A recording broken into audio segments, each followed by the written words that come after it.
Hey, good morning, pre-calculus. This is APEX Chapter 4 notes. We're going to start with 4.1. So we're talking about exponents and logarithms. So the first one says rewrite using exponents. So we have 7 times 7 times 7 times 7 times 7. So we have 7 5 times. So that would be just 7 to the 5th power.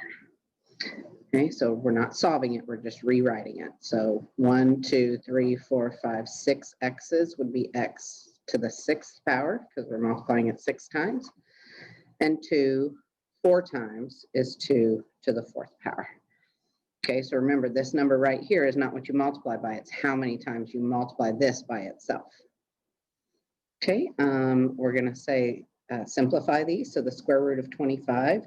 So what times itself equals 25. It's going to be 5. And because we already have the square root symbol here, we don't need the plus and minus. Okay, 64.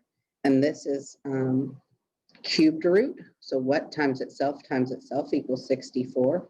So 4 times 4 is 16 times 4 is 64. Okay, so our answer there is 4. Okay, the 4th root of 16. So what times itself? 4 times equals 16. Okay, 2 times 2 times 2 times 2. Okay, so our answer is 2. Okay, and I'll show you how to work these out just a little bit different here in a few minutes. But for now, you need to, these are kind of ones that you should start to learn and know. If you're unsure, right, 16, it's going to be a low number. Okay, so we're going to start with 1. 1 times 1 times 1 times 1. Oh, nope, that didn't work. 2 times 2 times 2 times 2. That didn't work, or it did. Okay, for this one, same thing. We would go, oh, 2 times 2 times 2. Nope, that's 8.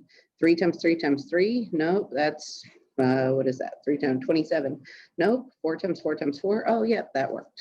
Okay, so just multiply it. Start with 1 and multiply up until you get it. Okay, the next one says write each of the following with exponents. Okay, so this is where we're going to actually learn how this looks. So let's take a look at the square root of 25. Okay, that really means that I'm doing 25 to the 1/2 power. And that's what I always remember, that square root is 1/2. Okay, so that means that the 2 goes out here because that's what square root is. Okay, and the 1 goes in there. So for here, it's going to be a to the 1/8 power because a 1 goes in here. Okay, so this one, the number on the outside always goes in the denominator, so it'd be c to the 1/5 power. Okay, and like I said, anytime I'm struggling to remember that, I just think of my square root and I would go, oh, well, I know that that's to the 1/2. So my number on the outside goes in the denominator. Okay. So this next one says write each of the following expressions as a radical. So now we're going to change this and we're going to rewrite it this way. So the denominator goes on the outside and the numerator goes on the inside. Same thing here. The denominator goes on the outside and the numerator goes on the inside. Okay. And I don't have to put that 1 there, but I did just to remind you guys. Okay. Okay, this next one says determine the domain and range of each of these. Okay.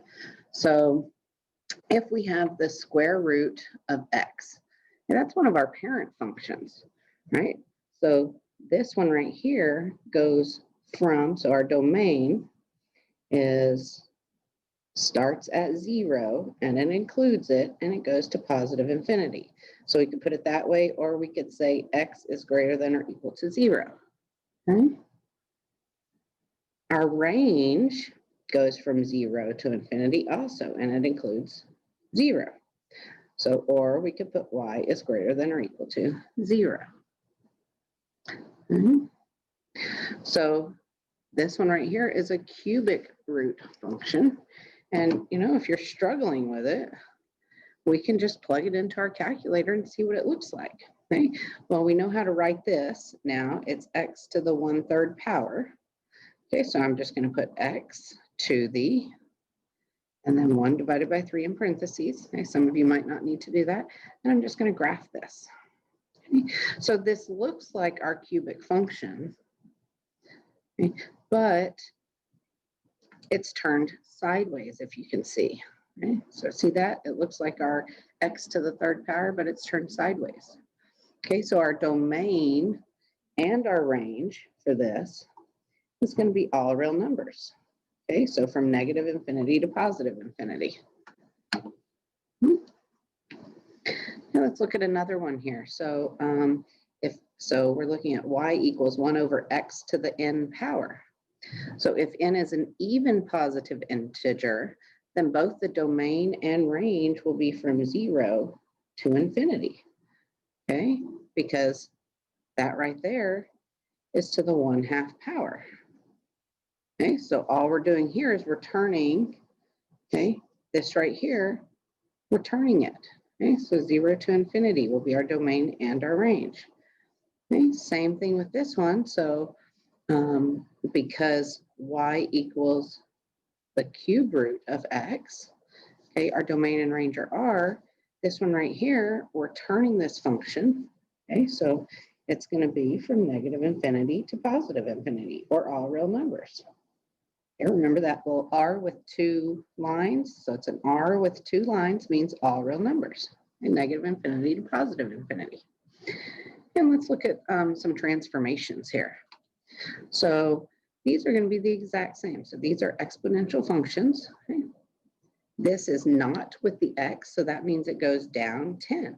Okay, it's a y, a vertical change. Okay, so remember our formula. So we have f of x equals negative a f of x minus h plus k. Same thing here. Okay, if it's not with the x, it's a vertical change. Okay, so this one right here, this is going to go up 7. Okay, it's not with the x.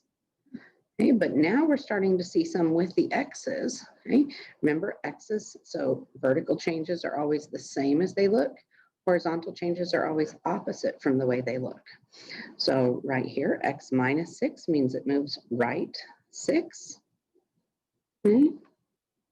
And y equals x plus 14 to the 1/3. Okay, means that it moves left 14.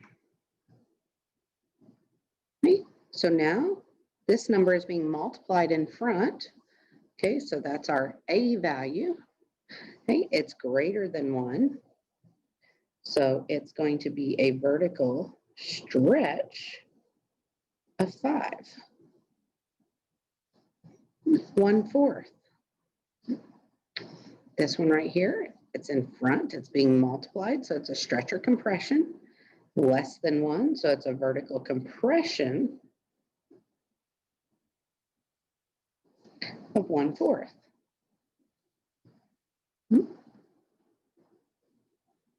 This next one, y equals negative x to the 1/10.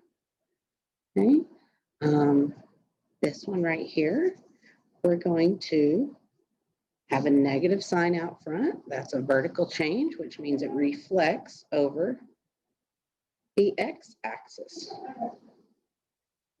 Okay. And if we're looking at this graph compared to its original function, which would be x to the 1/10, okay, is the graph going to look different or the same? It's going to look different. Okay, it's going to be flipped upside down. So the same rules apply to transformations to exponentials or exponents, okay, as do to regular functions. And I think that that is it for 4.1. So going ahead, if you are distance learning, we're going to be doing 4.1 assignment on APEX. And if you're in class, you will have a worksheet to do. Have a great day.